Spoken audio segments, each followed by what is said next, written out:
All right, so we are here with top 4 of Rise Retro number 13. The Pink Gamer Gold chair for me. Yes, Streamception.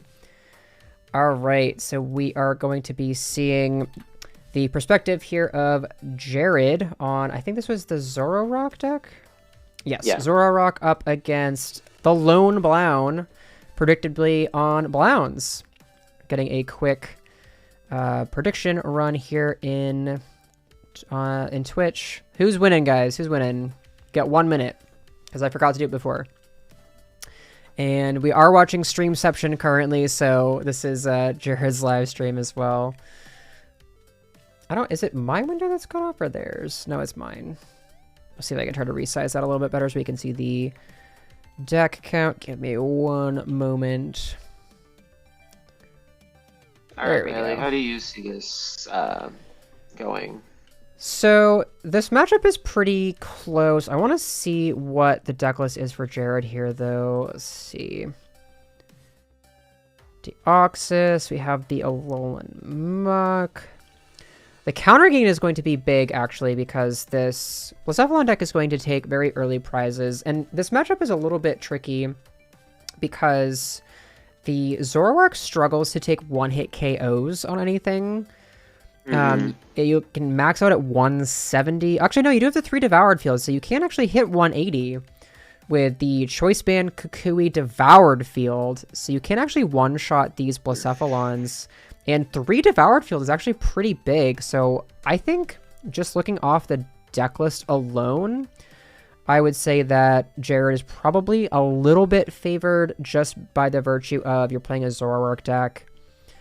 I'm taking a look to see if there's anything unique in this Blacephalon list. We do have Choice Helmets, though, so that actually reduces the damage that these ZoroRocs will be dealing.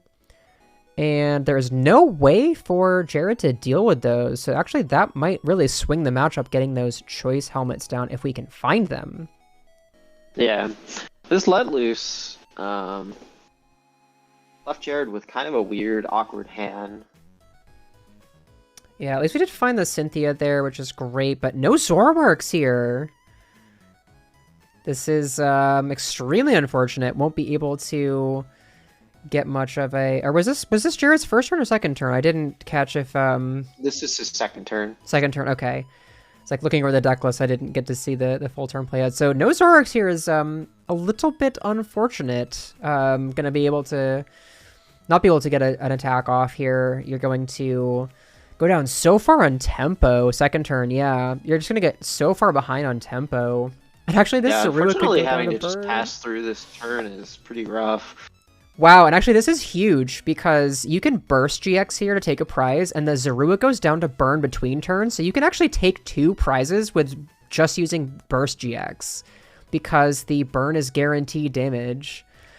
And wow, you just saw the reaction to the Choice Helmet come down, so he definitely did not look at the deck list ahead of time. Those Choice Helmets are huge in the matchup, and his reaction was hysterical.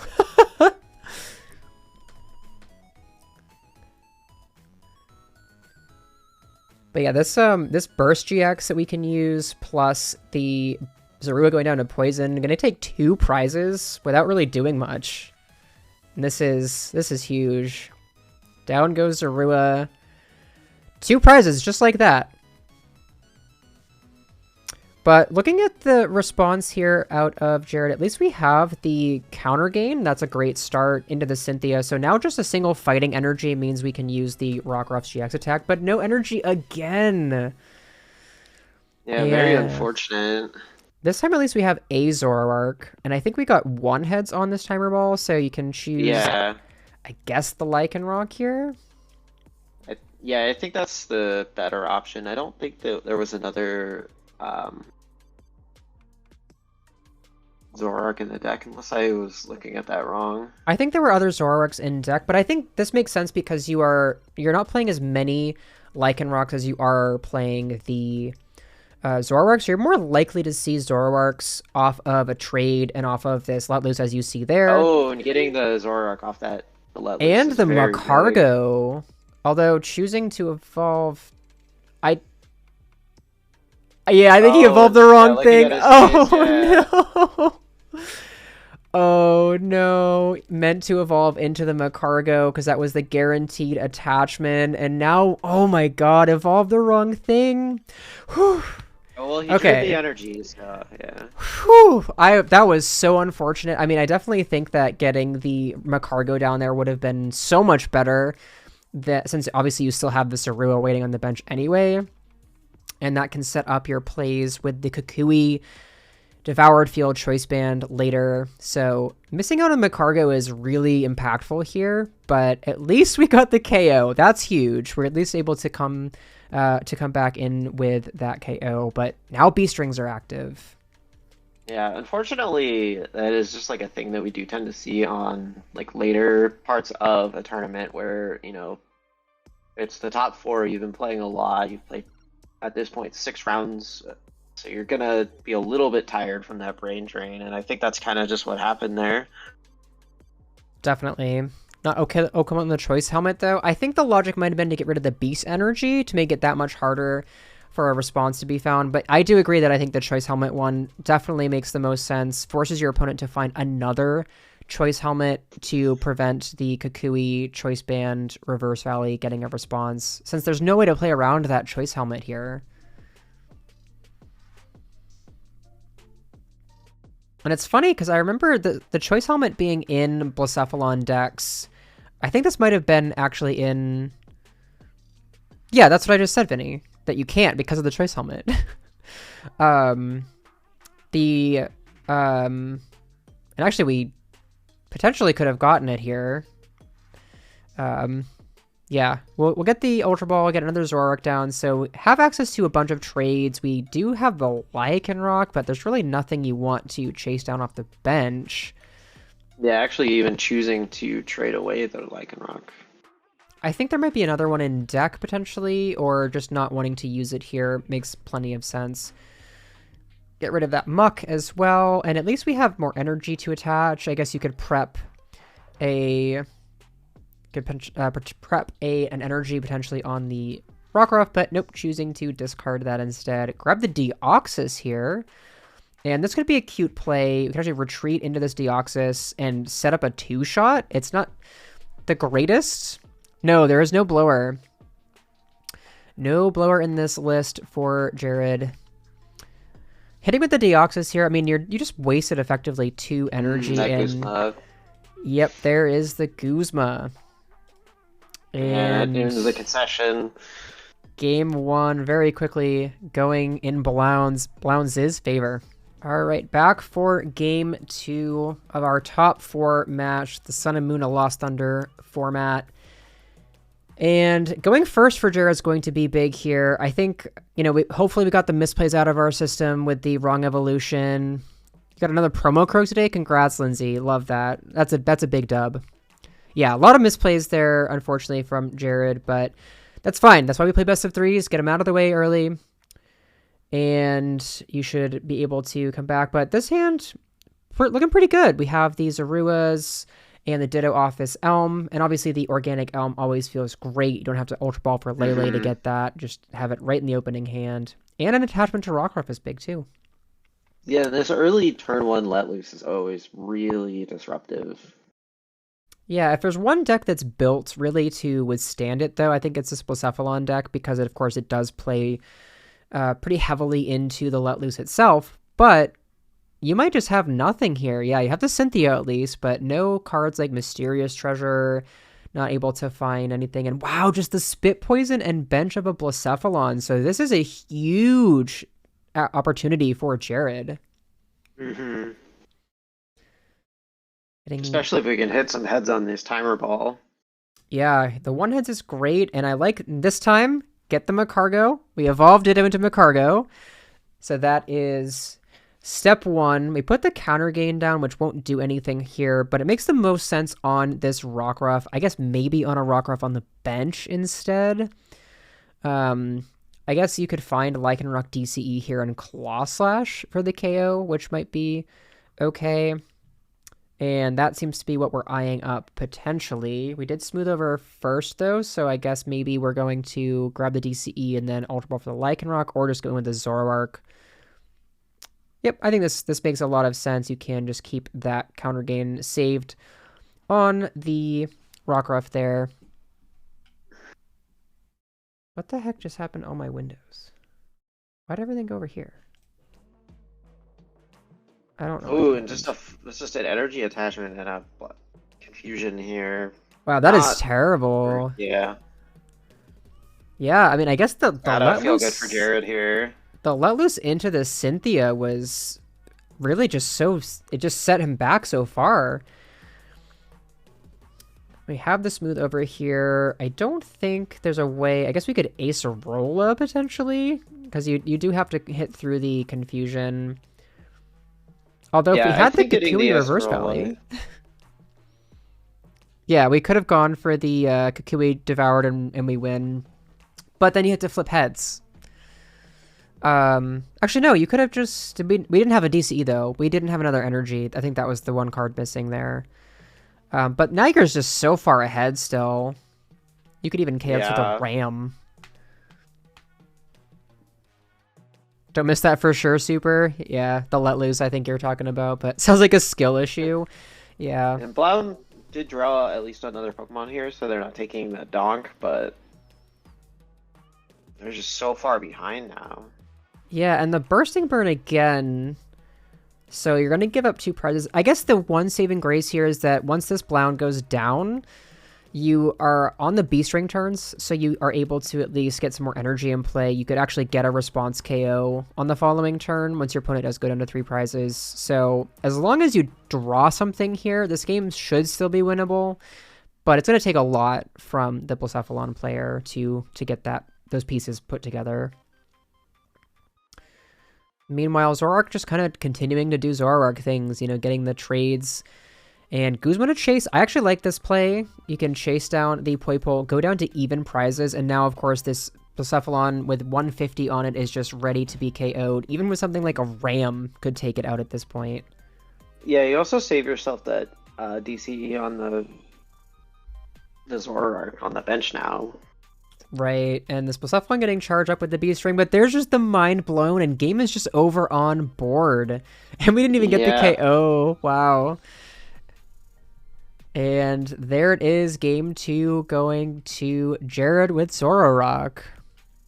Yep. All right, we are back for game 3. It's kind of crazy, like you said, other matches just in game 1 still, and we're already in game 3 over here.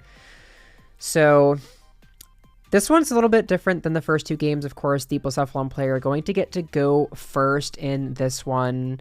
And going first in this matchup is huge. Being able to get your basic Pokemon down that you can evolve into on the second turn. And at least we get the Zorua Rockruff down. And the rest of this hand is playable. Zorua top deck isn't too bad. We have the Ultra Ball to fish for a Lele and get a supporter. I think you'd want a little bit more out of this hand and not have to put a Lele down, but it's playable. That's good. We have Zorua, we have energy attachment, so that's pretty much all you can ask for as a ZoroArc deck on the first turn of the game. Yeah, I mean, I would love to just see an opening hand like this. Yeah, you're like, playable. I can play the hand. I can play the game. I think my only concern, though, well, of course, let loose is a concern, but my concern with this hand, if we were to play it out of that, is that if you Ultra Ball for Lele to get a Elm's Lecture, then you're relying on the ZoroArc's trade the following turn. So I think you would have had to have gotten something like a Cynthia there, bench the other Zorua, and then you're a little bit slower in getting set up. You might not hit something like the Ditto or another Rockruff or Zorua. So I think it's 2 Choice Helmet, Vinny. I believe it's 2. Let me double check. It is 2. Alright. Ooh, and this Cynthia is a pretty strong Cynthia, for being honest. Yeah, strong Cynthia. A lot of pieces. Well, we don't have any more Zoruas, though, is the problem. So I think, and we saw the energy attachment there, which, yeah, I guess it makes sense. I'm thinking maybe if we wanted to get a second Zorua down, we're gonna have to Ultra Ball. I think we're gonna have to Ultra Ball with this. Wow, okay, choosing to discard the ZoroArc potentially. that second Zora, yeah. And this is going to be a tough turn too from Jared, trying to live off the top deck plus trade. And it gets awkward. Like, what if you top deck something like a DCE here or like a Lycanroc? Like, it becomes very awkward playing yourself down to your hand like this. Yeah, and unfortunately, this is just one of the things we see in some lot format is just sometimes that let loose will just end the game for you. Well, and it's if one it of those just puts you in- things. Yeah. Like, it's a thing that's not necessarily like, and people talk about like just outright losing the game to it, but even just missing a little bit of tempo. Like, we saw the hand before the let loose was pretty solid. You were able to get your whole board established, most likely.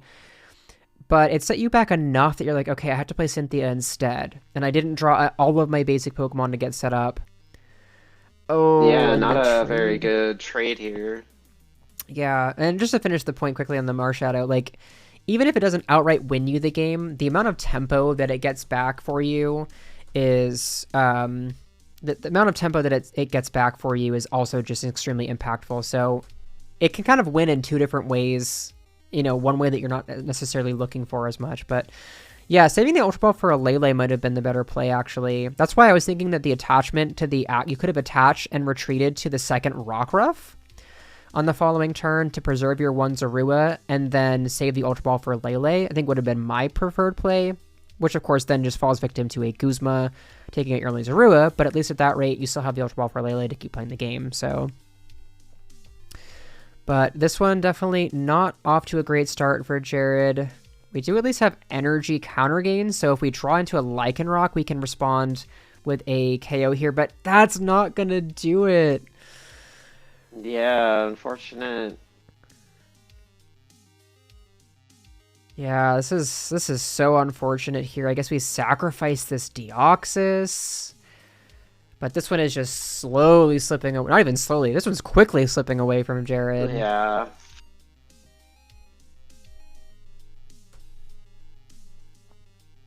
And it's unfortunate, too, because the counter gain is kind of your way back from this position. But you might have to trade it away depending on what you top deck. So it could be pretty awkward. Like, again, just being forced to rely on trading away like one of your only cards in hand to continue potentially progressing your board. Ooh, and this Guzma as well. Did we not have the KO on the ZoroRoc, though? So we choose to go after the Zorua. It's an interesting line, actually. I mean, I guess you take the KO with Turning Point, which is great because you can not put your Blacephalon up in the front as the main attacker, but a Rockruff evolving into Lycanroc just takes out the Blacephalon anyway.